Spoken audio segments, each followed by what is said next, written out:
Welcome to Bitefully. I'm Chef Claudia Sandoval. On Bitefully, we invite guests so that we can explore their food memory archive. You see, all of my work has been at the intersection of food, storytelling, and identity. And food memory carries all of those things. So I'm so excited to welcome today's guest. Pattie is someone that inspires me, that makes me believe I can be a better woman, a better businesswoman, a better human being. But on top of that, she's a person that I cannot wait to dig into her food memory archive. Thank you so much for being here with me. Thank you for having me. How are you doing? I'm doing great. How are you? I'm good, man.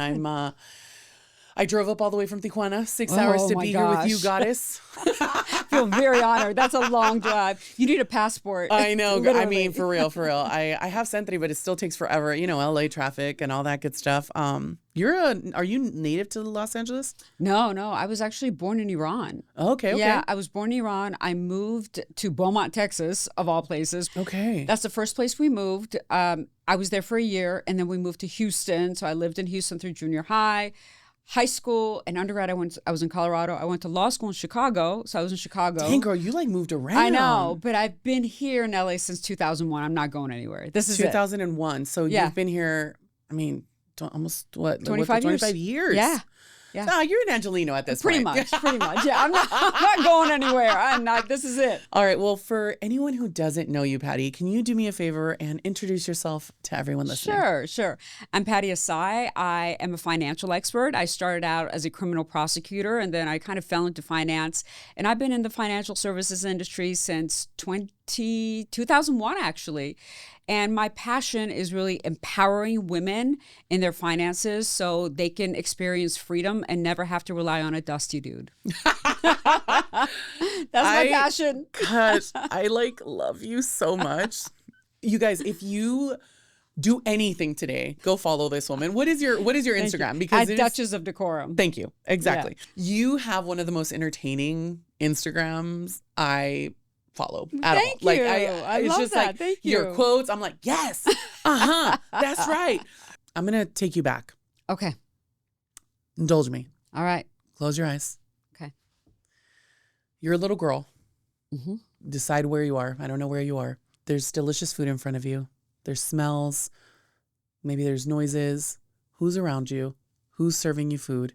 And what are you eating? So the person that's around me is my aunt. Okay. Yeah. What's her name? Neshat. Neshat. Yeah, beautiful. She's passed, but it was my aunt, and she was an incredible cook. Oh. An incredible cook. Okay. Yes, and I am in Iran. I am in my grandparents' home, and my aunt married a Kuwaiti man in the 1950s, so she moved to Kuwait. Okay. But they would come back every summer. Oh, okay. So they would come back, and they bought a house, and my grandparents lived there, so that's their house for the summer. And I would just be there the entire summer with my 4 boy cousins. Oh, I love which was that. so much cool. It was really cool. Yeah.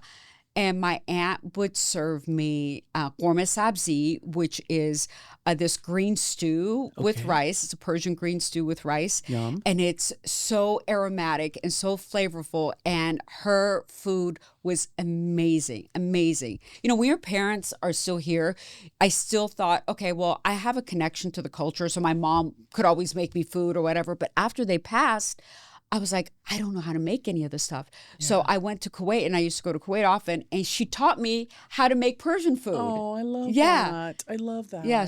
So now I'm able to make it for my brother. Yeah. I'm able to make it for my friends. I'm able, So what was in this soup? You said aromatic? It's not a soup, it's a stew. Oh, it's a stew. It's a stew. Yeah, so it's green, and so it's green because of? So there's cilantro. There's parsley. So lots of herbs. Yes, there's a lot of herbs. There's spinach. Okay. There's a lot of Persian spices in there. So it's green, right? Okay. But it has chunks of meat in there. Like beef? Beef, yes.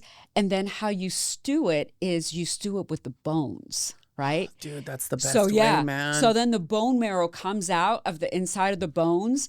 My mouth right? is watering. Yeah, so it makes it really rich and flavorful. And then you have that with rice. I'll have to invite you over, honestly. Oh my God. You would love it. You would love it. Yeah. I love Persian food. So yeah, any day, girl, any day, Yeah. I'm in. Sorry to take it this way, it's but okay. but bones, I like die laughing when people are like, I'm drinking my bone broth in the morning. I'm totally judging you. Please listen to what I'm about to say. I'm judging because our cultures have been doing that Oh my God. all the time. Yes, that's all we do. Bone broth was just something you constantly ate. Yes. The reason why, like, our cultures have beautiful skin Yeah. and beautiful hair is because we're constantly And the eating marrow, bone broth and like bone we used marrow. to go like this Yes. with the bone and take out or suck it out. Yeah, or suck it out with a little bit of salt. Yeah. Oh my God. We used to do it on like a tortilla. Yeah. We would have like this, I guess, stew, soup, whatever. It's like Right. like a beef soup with like a bunch of vegetables. I've done this recipe and put it into like a, what's it called? Into like a nutrition facts thing, so it'll calculate the vitamin A's and the B's and the calories on one serving are like less than 450 calories. But so much nutrients. But so much nutrients Yeah. and so much protein and so Yeah. much vitamin A. Yeah, And I'm like, yeah. and it's a soup that we would be eating with a bunch of bones. Yeah, right. And so a ton of collagen, right? I mean, Yeah. I remember growing up and my mom being like, okay, let's reheat this. And it was like this gelatinous glob of totally something. Jell-O. It looks so gross. And now I'm like seeing Yeah. these people, Yeah, like yeah. influencers, like, oh, here, I'm going to have my bone broth, Yeah. in the morning. And I'm like, why? You could just eat it any time of the day. It doesn't matter if you eat it in the morning. Like, Absolutely. what is happening? Absolutely. It's so funny how, different cultural things that we've known, done, lived, Yeah. and just often, ate are now just something that an influencer is Right, talking right. about. Like it's very Like it's new. It's like, dude, I've been doing this for 30 years. Me, myself, yeah. from being born in Iran to Yeah. coming to the United States to becoming a prosecutor to Chicago, Texas, Yeah, California. My gosh, woman, you're like, I get around. Yeah, I totally get around. But through all of that, there's been so much resilience. Yeah, I mean, most people would not ever believe that I grew up broke. I didn't have any money growing up. Everyone thinks that, look at me now, look at her now. But when I was young, I started working at the age of 10. I used to go door to door in our ghetto apartment complex, and I would ask people if I can take out their trash for a quarter. Girl. I kid you not. And that was my pizza money. I would take that money and I would go to Godfather's Pizza. It's a pizza joint in Texas. Yeah. And I would buy pizza or whatever else I needed because I knew that my parents weren't going to be able to provide it for me. So I literally have been working since I was 10 years old. I love it. Your story is literally like rags to riches, but like truly, like you Yes. came from nothing and you are a published author. You are teaching a lot of independence to women, specifically as it pertains to finances. Yep. And I met you because we have the same management company, Yes. and we met at an event. I got your book, and I think I like cried and cried and cried and cried and cried because for someone who doesn't know you and it hasn't been exposed to you, they wouldn't understand how like normal you are. You know what I mean? Yeah. Like, yes, you were a prosecutor. You can be like all the bougie legal, but you're also just so normal, right?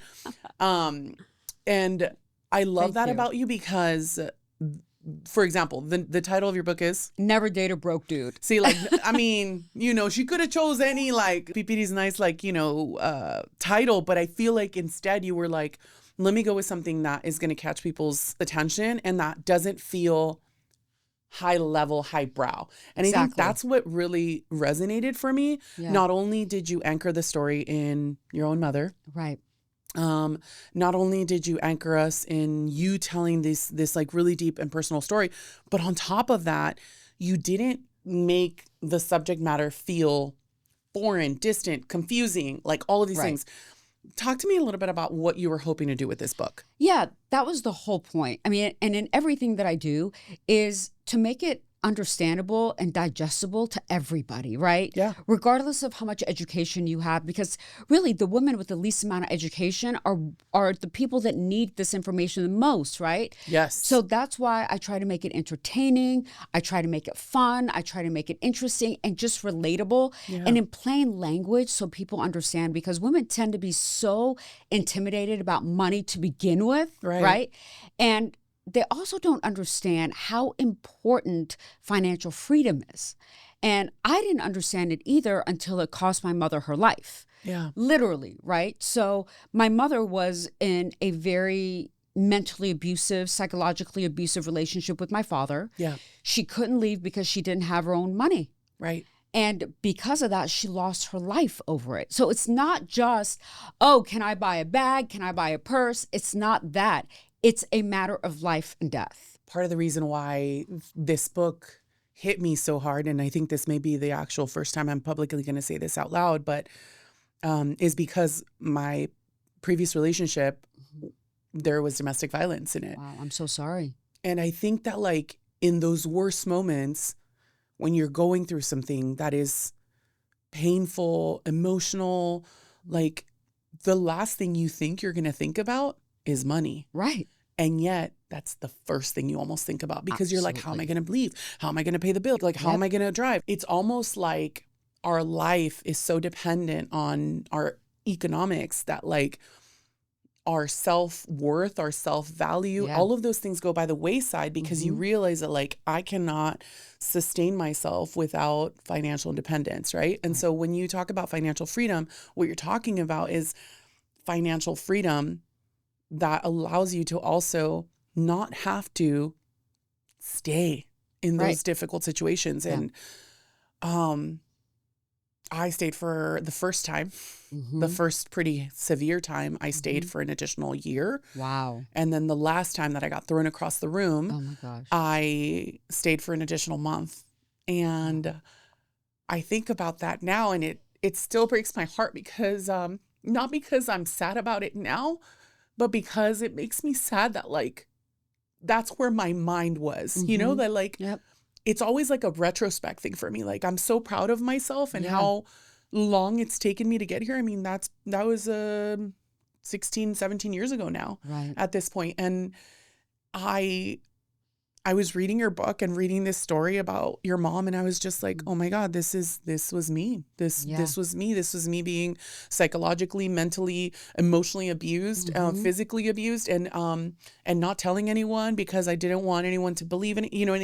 And I know that I've personally told you this before, but I don't think you realize how important this book is specifically for women like that. And I almost hope that, like, to your point, every woman that maybe hears this or is, is exposed to this or has something that is in their life that is difficult to comprehend, or where they're not understanding how that financial limitation can truly limit, to your point, what happens for the rest of your life, and whether, and to your point, even how much a lot of these things, the financial freedom and abuse, go hand in hand sometimes. Yeah. You know, in 98% of domestic violence cases, financial abuse is part of it. 98%. Just imagine that. Yes, because that is the number one form of control over a human being. If you control someone's money, you control their life. Wow. So, and another stat is that the number one reason that women stay in abusive relationships is because of finances. They don't have the money to leave. Yeah. So it's not just a one-off. No. You know, you're like, this is a pattern. This is correlation. Exactly. True. And this is a pattern. And it happens to so many women because we have been conditioned as children to believe that our role is not to make money. Our role is to sit home, wipe butts, take care of the kids, do laundry. And his role is to be the provider and protector. Right. And that is the biggest fucking Jedi mind trick we've ever really sold we've down the ever pipe been dream? sold. Yeah. Yeah. Because we are told that in order to be natural women, we need to let the man take care of the finances and the money and everything. But that is just literally a Jedi mind trick to keep women under a man's thumb, keep women oppressed, and keep women from advancing. I don't care how equal you think the relationship is, Yeah. he who controls the gold makes the rules. That's what it is. And you may not want to admit it. It's like whoever has the money controls everything. You may not think they do, but they do. And at the end of the day, they're going to have more say-so in what happens in your relationship than you will. I don't want to spoil the book for y'all, but Yeah.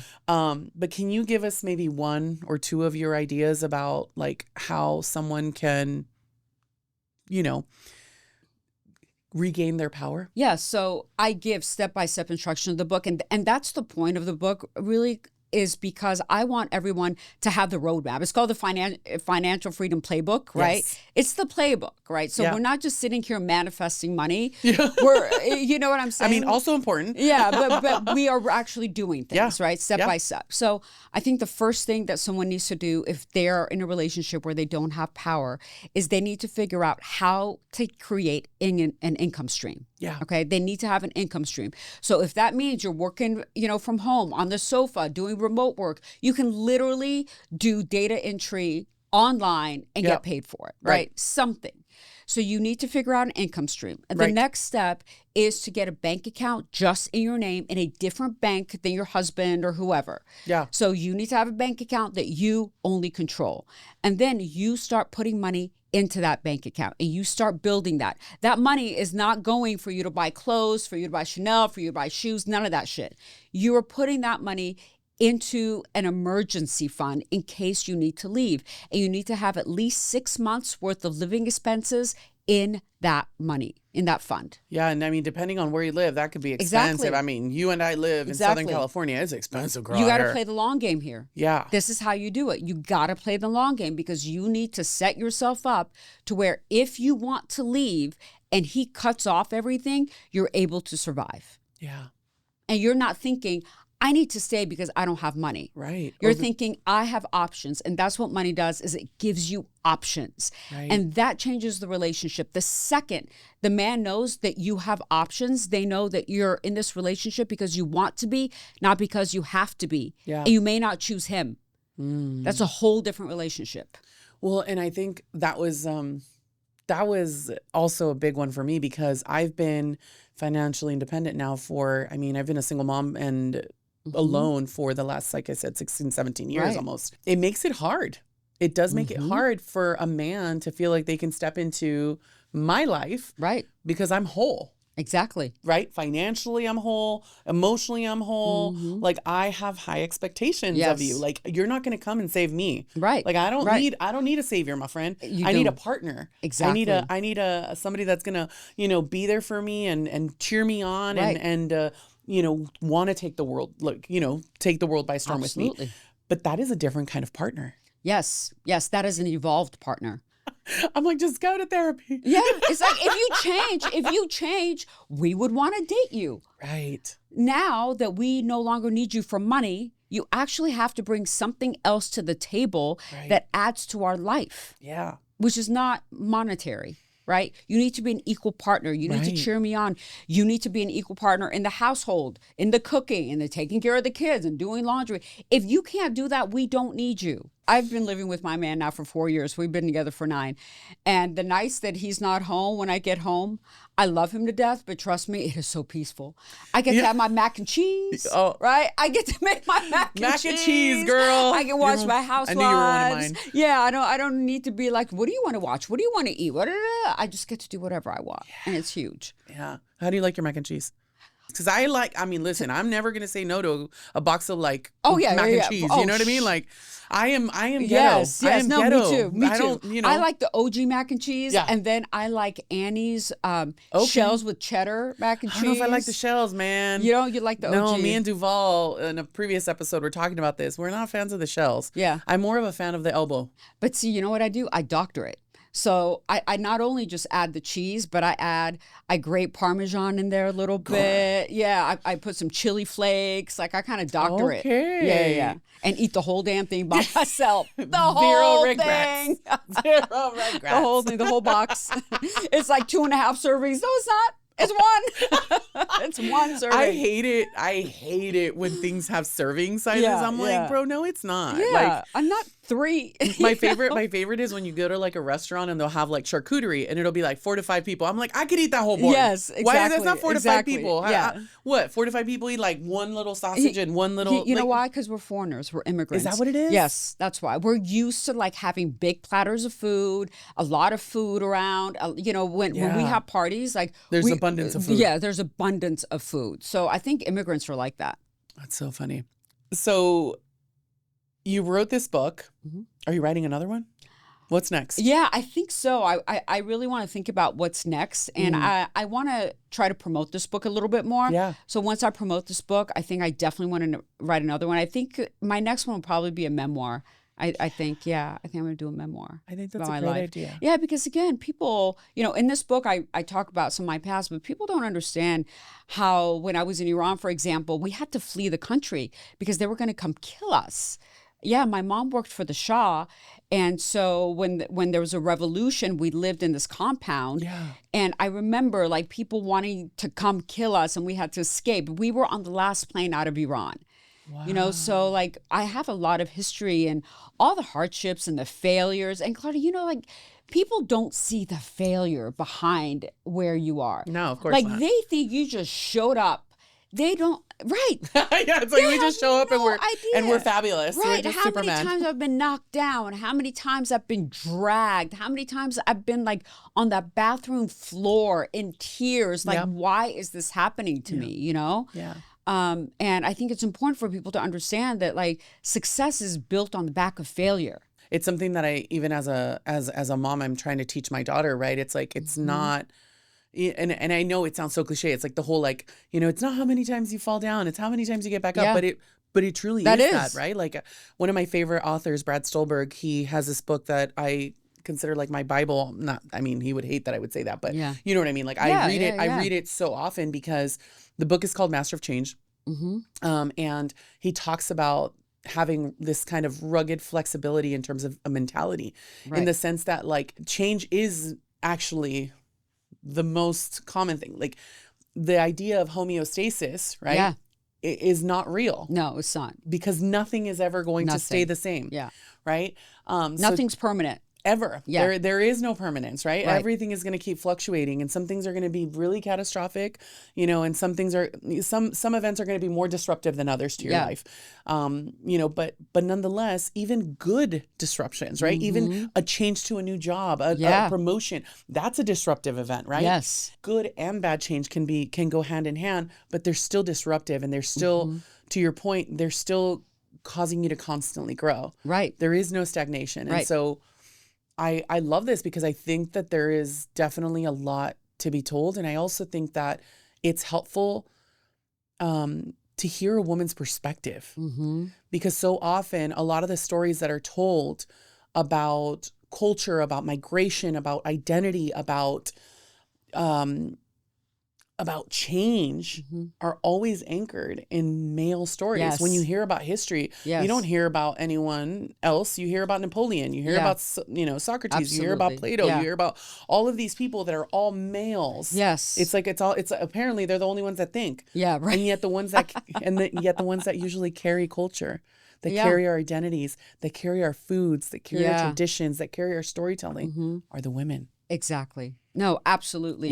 People don't think about that. Yeah. People do not think about that. And I think more women really need to come out and tell their stories, because I really believe that we're the more resilient gender. We really are, in everything that we've gone through. I mean, I'm telling you, if men went through half the shit that you and me have gone through, they would be in the corners crying, not knowing what to do with themselves. Honestly. I stopped sharing a lot of my failures because I felt like it was going to become like people were not going to believe that all this stuff happens to me. And I'm like, it gets to the point, one of my friends yesterday, she was like, I feel like telling God, Yahweh, that's enough. Yeah, Yahweh. Okay, I've learned all my lessons. Yahweh. Because it's like, dude, like how much, okay, like cool. You give your toughest warriors, the whatever, whatever, whoever you believe in. I believe in the universe, but whoever you believe in, like you're giving me all these, like, people say like, oh, they're only giving you this because you can handle it. Well, I don't want to handle anymore. I'm good. I'm good. I'm good. I think I'm good for this life and the next one. Yes. How about you give me an easy life next time? Yes. Because my God, man, we've been through some stuff. Yeah. But we've also come out on top, girl. Absolutely. I mean, that's what made me who I am. I wouldn't be here had I not gone through all those failures, all the trials, all those tribulations, because, and I use this analogy a lot, which is true. When I was a prosecutor, I would learn so much more from the cases that I lost than when I won. Because when I won, I was like, I'm the best. There's nothing to learn. I'm so good. But it was when I lost that I had to really go back and think about, okay, how did I screw this up? What did I miss? Yeah. How did I do it incorrectly? Like, that is what made me better. You cannot become better through wins. You only become better through failure, period. I agree. That is the only way you improve. I mean, in a chef's life, right? We work on a recipe and we fine tune and we change the recipe and every single one of those, if you consider them, they're all failed recipes. Absolutely. Until you get to the one. Yes. I have this little pig that I'm known for. It's like this, it's called a cochi dorado, a little gold pig.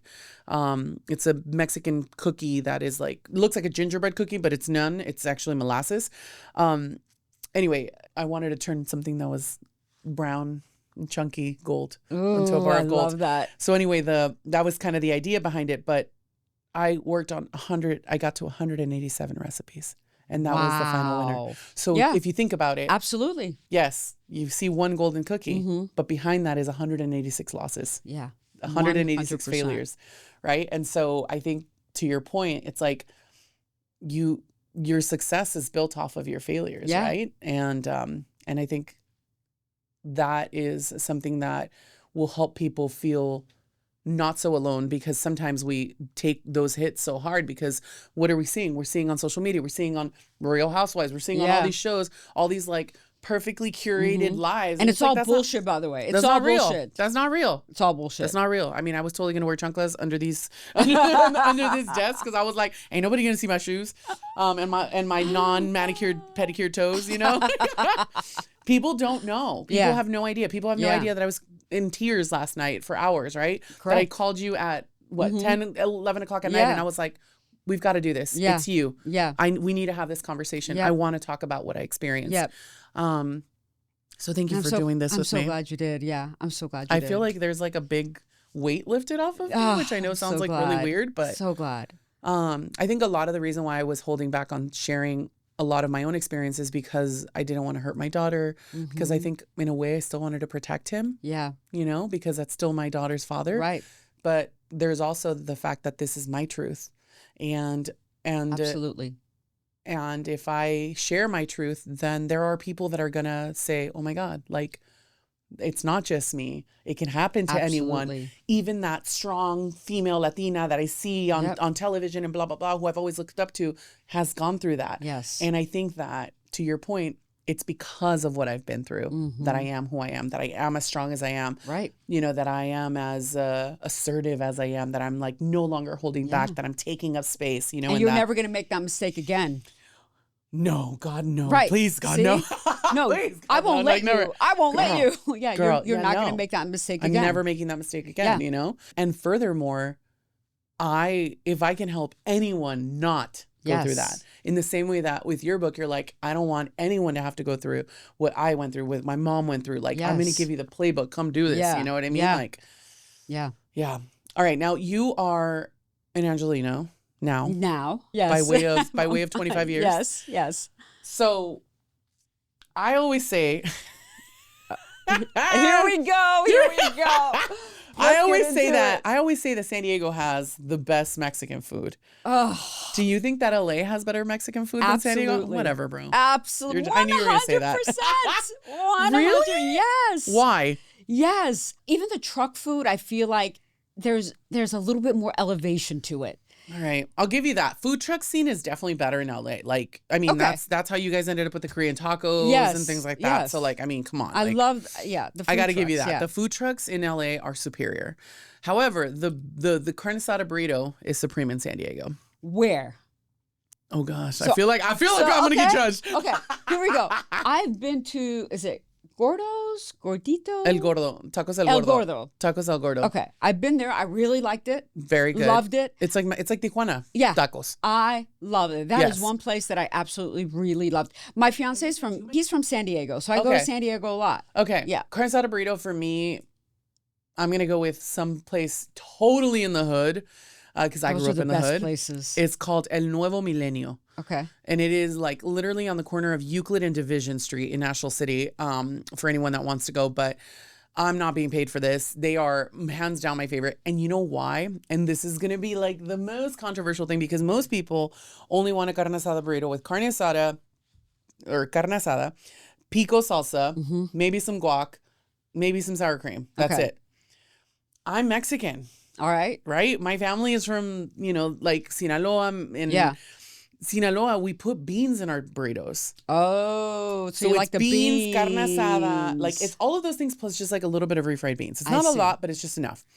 Now my mouth is watering. Okay, so refried, not They're refried. Okay, Yeah, not okay, like boiled beans. okay. Yeah.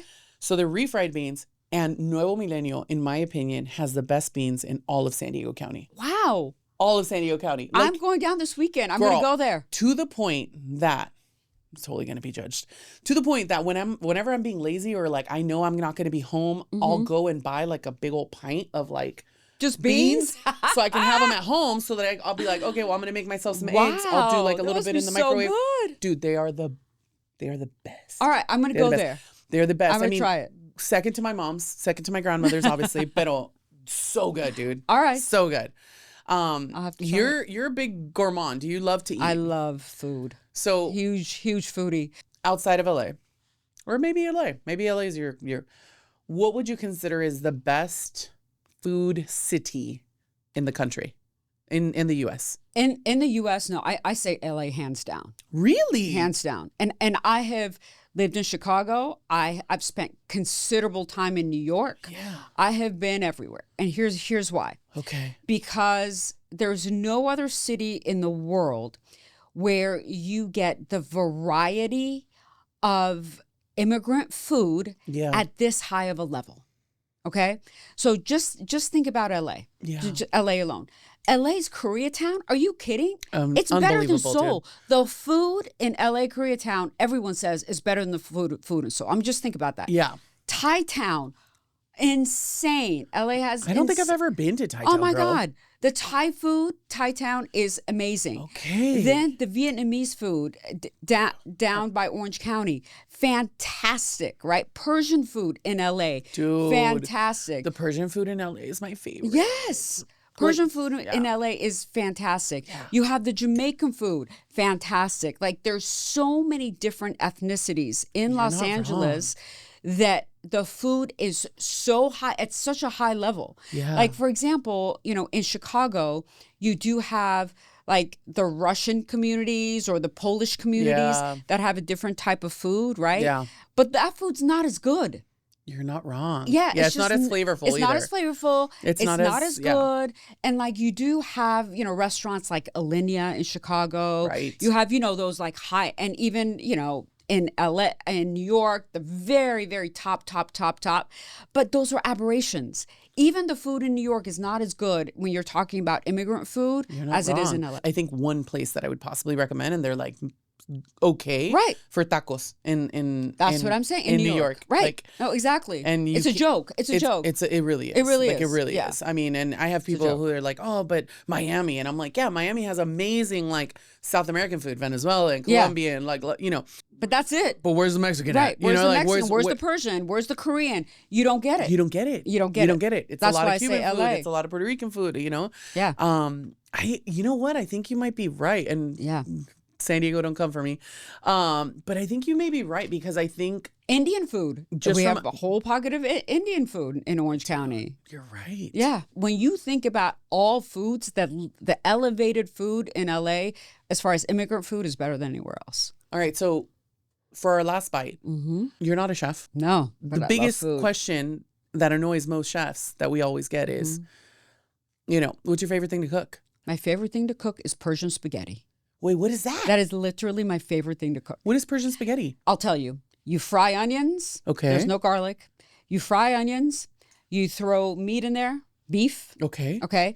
And you use turmeric, Okay. cumin, salt and pepper. Okay. Okay. Those are the spices. Okay. Maybe a little bit of oregano. Maybe, but Like a little tiny bit. very little. Greek or Mexican? Mexican. And then you just fry that up. Then you put tomato paste Okay. in there. And you kind of fry the tomato paste, let it all get aromatic. Mm-hmm. Then you put hot water in there. You just kind of let it stew. Okay. And what you do is when you make the spaghetti, you make it super al dente because then you steam it. So you boil it, you drain it, then you mix the very al dente spaghetti with the meat, and then you put a tortilla on the bottom of the pot. You put oil on the bottom of the pot. You put a tortilla, and then you put the spaghetti on top of there. And then you put paper towel or a towel over it, and you close the lid and you steam it. And let me tell you, this tortilla comes out crispy with all like the juices and the oil, but it's crispy and so flavorful. So you eat the tortilla with pasta and meat on it. Is this like a traditional dish? Yeah. Or is it... No, it is. Really? Yes. How have I never heard of this? Persian spaghetti. Yeah. So some people, instead of using tortilla, use very thinly sliced potatoes. Oh. So that's also really good because it comes out really crispy, but I use tortillas and it is so good. Dude, I want to try that. I'm like kind of mad at all my Persian friends who haven't fed me this yet. It's so easy to make. Yeah, it's so easy to make, and I make it all the time. And I can make it for 4 days. Yeah. Me and my man literally eat it for 4 days because it's like a lot, right? Yeah, it's like a lot. a good amount. Yeah, that's right. Oh my gosh. That's what I have to make. You're making me hungry, woman. So good. So good. Thank you so much for doing this with me. Thank you for having me. This was so amazing. If something that you heard today resonated with you, make sure that you join us on Instagram over at Bitefully Pod. Share your memories, your thoughts, and of course, your feedback. And don't forget to subscribe, to rate, subscribe, give us all the love. And of course, we'll see you back here at the table.